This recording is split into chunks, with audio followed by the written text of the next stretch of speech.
volta e começa a ficar consistente. Aquela questão, o Botafogo não vai segurar. Já estamos na 7ª rodada, 6 vitórias do Fogão. Caio, sábado à noite, 6h30 da tarde, foi esse jogo no Newton Santos.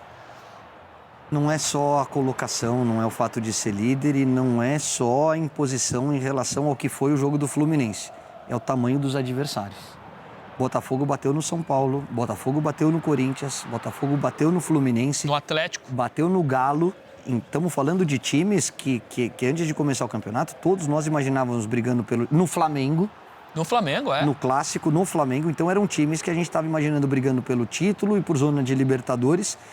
E aí você ganha desses caras, se impondo da maneira como o Botafogo se impôs, você começa a acreditar, começa a dar tudo certo. Você tem um grande comandante, o Luiz Castro é muito bom. E não estou falando só dele como treinador, estou falando da figura humana. É um cara que eu acho que eu teria o maior prazer do mundo em conviver com esse cara. Mentira sua, porque semana passada ele veio aqui e tu pediu para não fazer o programa. Ele sabe que não é verdade. E aí você tem pontualmente alguns jogadores que estão jogando demais. Pai, me chamou muita atenção da forma como ele estruturou o meio-campo, né?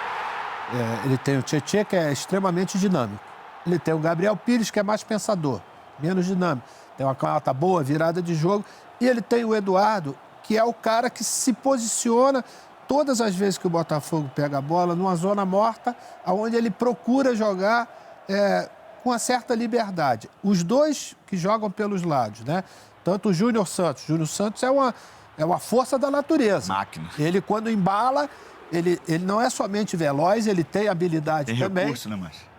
Tem o Luiz Henrique, né? Pelo outro lado, e ele tem um cara que joga na frente que, para quem joga no meio-campo, é um espetáculo. Por quê?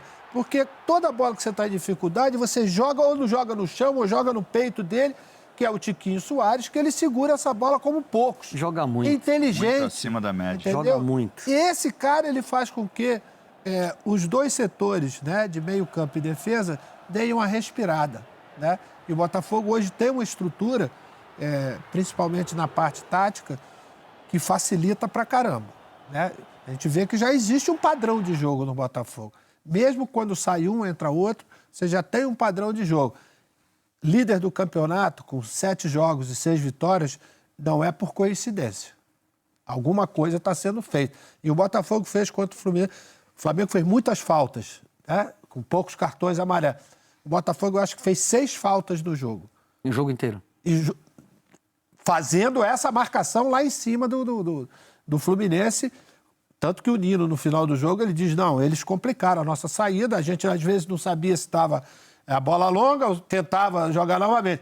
E isso não é por culpa do Fluminense, não. Isso foi porque o Botafogo impôs que o Fluminense não fizesse o seu jogo normal, como é aquele de saída de bola. Pedro, semana passada o Castro esteve aqui com a gente, explicou algumas coisas, deu um show aqui com a gente no programa.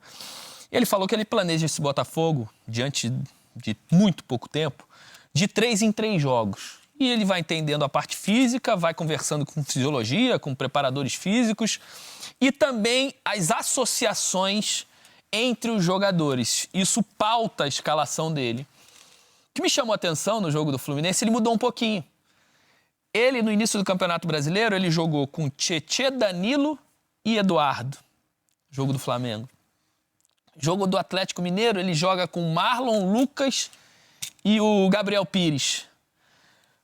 Jogo contra o Atlético Paranaense no meio de semana, ele começou com Gabriel Pires e Lucas e depois... E Tietê. Tietê de volante. Aí depois ele tira e bota o Eduardo no jogo. E o Marlon também no jogo. Nesse, ele colocou os caras diferentes juntos. Ele misturou. Dessa questão que ele usa de associação, parece que ele misturou os meios que ele tinha na cabeça dele. Ele colocou Tietê, Gabriel e Eduardo. Eu acho que se tiver titular, eu acho que esse é o meio titular. Que esse? Eu acho que o Pires, ele entra no lugar do Marlon porque ele dá uma característica diferente. O Tietê criou essa dinâmica que o Maestro falou com o Vitor, com o Luiz Castro. Ele mudou a dinâmica de jogo dele. Ele é muito mais rápido nas ações. O Pires dá o toque de qualidade, a virada, né? O Tietê é intenso, rouba, trabalha e o Pires cadencia o jogo. O Eduardo tem a característica de ser um simples muito bem feito. Ele não inventa, né? Ele dá poucos toques na bola e penetra na área. O Botafogo está fazendo nessa temporada o que não fez na passada, que é prevalecer o mando. O Botafogo na temporada passada ganhou mais fora do que dentro. Só que tem uma coisa que o torcedor, que não fique chateado comigo, uma coisa é a emoção pelo seu clube, a história, a tradição, a grandeza, e outra coisa é a realidade. O Botafogo, o Vasco, o Cruzeiro, o Grêmio, eles têm que iniciar essa temporada de brasileiro para se distanciar até da questão emocional da zona de rebaixamento. Pelo histórico do Vasco, pelo que aconteceu com o Botafogo, né? Pelo Cruzeiro, pelo Grêmio. E aí você criar expectativas depois de você somar os pontos adequados para não correr mais risco em questão emocional. E eu acho que o Botafogo está conseguindo isso de forma antecipada e vai ganhando confiança. E o Luiz Castro, cara, eu acho que assim, ele, além da questão tática, ele te ensina muita coisa. O cara vai pro treino, eu acho que de forma prazerosa, porque tem conhecimento ali para tu aprender, cara. Então, assim, ele é muito bom. Não tô falando que ele é o melhor treinador, não é nada disso, mas te dá prazer, cara. Ouvir o cara te dá prazer, ele te ensina, enfim. E além do lado humano que ele tem. E aí, família zoeira do Fogão, tudo bom com vocês, meus filhos? Eu espero que sim, comigo está tudo ótimo. Bom, tá aí, né, a mídia, entra semana, sai semana, entra final de semana, entra início de semana, e a mídia temos que falar e falar bem do Botafogo, porque a campanha do Botafogo é maravilhosa, galera. São 7 jogos, fechou a 7ª rodada hoje, com o Cruzeiro, Cuiabá. O Cuiabá venceu o Cruzeiro, tá? Então, não é só o Botafogo que tropeça, o Cruzeiro vem fazendo uma boa campanha no Campeonato Brasileiro. Ele não fez um bom campeonato estadual, foi o campeão estadual, mas não fez um bom campeonato estadual, quase perdeu para o América Mineiro. E vem fazendo um bom campeonato brasileiro. Muita gente não colocava o Cruzeiro também fazendo um bom campeonato brasileiro, como não colocava o Botafogo. Inclusive, se o Cruzeiro vencesse hoje, ia assumir a vice-liderança, querendo ou não. Essa vitória do Cuiabá foi até boa pro Botafogo. Vou botar a imagem aí da classificação atualizada, tá? Então aí tem o Botafogo com 18, Palmeiras com 15, Fluminense, Atlético Mineiro, Cruzeiro lá com 12, tá? Se vencesse, chegaria ali a 15 e poderia assumir a vice-liderança, dependendo do placar que vencesse. E lá na zona de rebaixamento, 2 times ali, que muita gente talvez não colocaria no início do campeonato, aí, na 7ª rodada já, que é o Vasco, entrou na zona de rebaixamento. E o Corinthians também ali com 5 pontos. Com a vitória do Cuiabá, o Vasco entrou na zona de rebaixamento.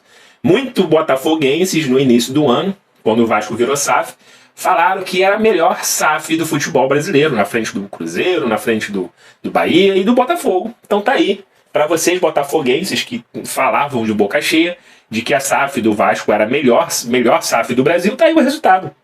O Vasco provavelmente vai brigar para não cair. Se você assistiu algum jogo do Vasco esse ano, por mais que o Vasco tenha vencido o Atlético Mineiro na primeira rodada, foi aquela vitória assim, massacrante do Atlético Mineiro. O Vasco faz 2-0 em 10 minutos e depois é só o Atlético Mineiro fazem 1 e em cima, se não fosse o Léo Jardim, o Galo tinha virado e depois empatou com o Palmeiras no Maracanã em 2-2 e parou.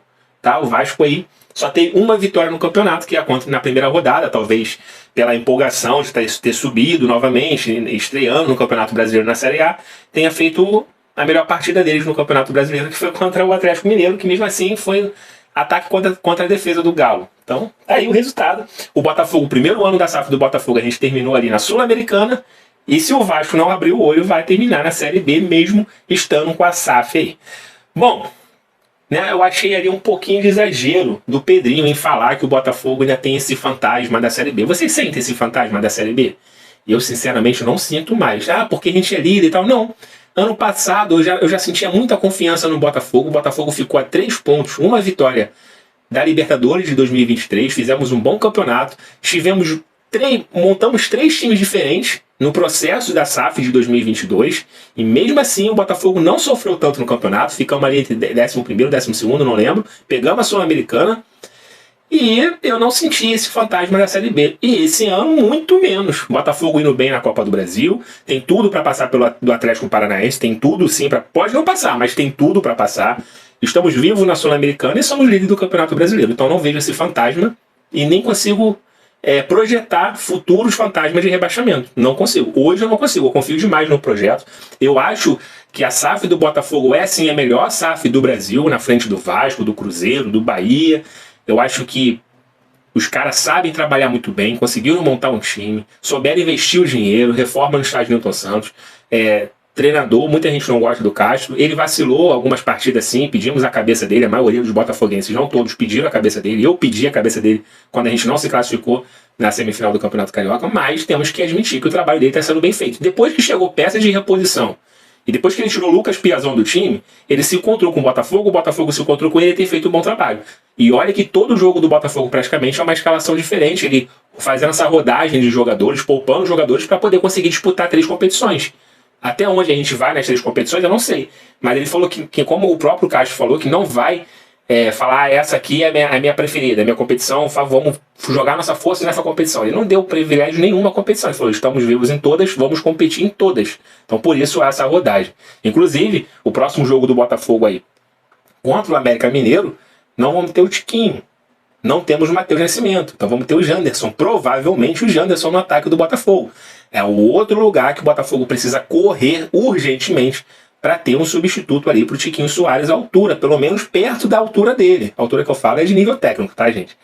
Que o Matheus Nascimento nem chega perto do Tiquinho Soares, pelo menos o que o Tiquinho Soares joga hoje, mas dava para aturar um jogo ou outro, né? Agora o Janderson é um garoto novo da base, não dá para cobrar muito dele. Tem um gol apenas aí pelo Botafogo, ou 2 gols que ele fez na Copa do Brasil contra o Ipiranga, se não me engano. Mas o Botafogo é o líder do Campeonato Brasileiro, ele precisa ter bancos de altura dos seus jogadores que não estão, né? E seria até bom pro Tiquinho Soares também para dar um descanso, porque se você reparar, o Tiquinho Soares, tirando ali o PR, que é o goleiro, que o desgaste é bem menor, ele tá em todos os jogos se sacrificando demais e me dá até uma angústia, porque se ele se machucar no início do Campeonato Brasileiro até o final, o Botafogo vai ter sérios problemas se perder o Tiquinho Soares. Então ele vai descansar agora no final de semana, né? Vai jogar assim quinta-feira contra o César Valerro. César Valerro? Da Sul-Americana, e vai descansar o final de semana no Campeonato Brasileiro, mas o Botafogo precisa correr atrás disso. Bom, galera, se você é novo no canal, dá uma moral aqui, o Zoeira, curta, compartilha, se inscreva aqui no canal, adiciona esse link toda vez que tem vídeo importante falando sobre o nosso Botafogo, eu tô aqui pra falar com vocês. Bom, por hoje é só, amanhã a gente fala mais de Botafogo aqui, tá? Fiquem todos bem, fiquem com Deus, até a próxima. Fui!